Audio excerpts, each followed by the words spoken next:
ఇక మహబూబ్ నగర్ చూద్దాం.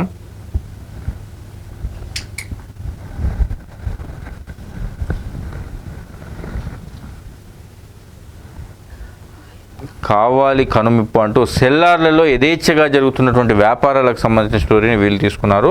ఇక పాలమూరులోని పట్టణ ప్రాంతాల్లో నిబంధనలకు విరుద్ధంగా సెల్లార్లలో యథేచ్ఛగా వ్యాపారాలు చేస్తున్నారు. ఢిల్లీలోని ఓ సెల్లార్లో ఐఏఎస్ స్టడీ సెంటర్ ఏర్పాటు చేసిన గ్రంథాలయంలోకి వరద నీరు చేరి 3 విద్యార్థులు మృత్యువాత పడ్డ విషయం తెలిసిందే.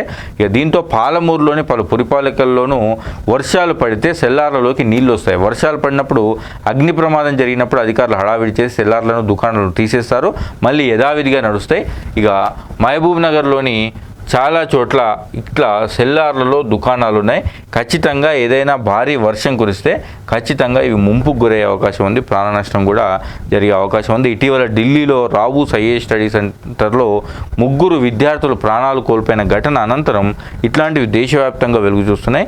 ఇది మహబూబ్ నగర్ జిల్లాకు సంబంధించినటువంటి విషయం. ఇక మళ్ళీ గులాబీ గూటికి కృష్ణమోహన్ రెడ్డి అంటూ గద్వాలలో ఆధిపత్య పోరే కారణం. ఎందుకంటే ఇందాక మనం డిస్కస్ చేసాం, సరితా తిరుపతి గౌడ్తో ఈయనకు పడడం లేదు. సో గతంలో ఇద్దరు ఒకే పార్టీలో ఉండి ఈయనతో విభేదించే సరితా తిరుపతి గౌడ్ కాంగ్రెస్ పార్టీలో చేరారు. సో ఇప్పుడు మళ్ళీ బండ్ల కాంగ్రెస్ పార్టీలోకి వెళ్తే ఖచ్చితంగా ఇద్దరి మధ్య ఆధిపత్య పోరు ఉంటుంది. సో అందుకనే ఆయన తిరిగి మళ్ళీ బీఆర్ఎస్ గూటికి చేరుకున్నాడు. ఇదో వార్త. ఇక దీంతో పాటుగా 2వ విడతలో 1.5 లక్షల వరకు రుణమాఫీ జరిగింది. జిల్లాలో 21,558 మంది రైతులకు లబ్ధి చేకూరింది. ఇక అన్నదాతల మోముల్లో చిరునవ్వు కనిపించిందంటూ కలెక్టర్ మాట్లాడారు.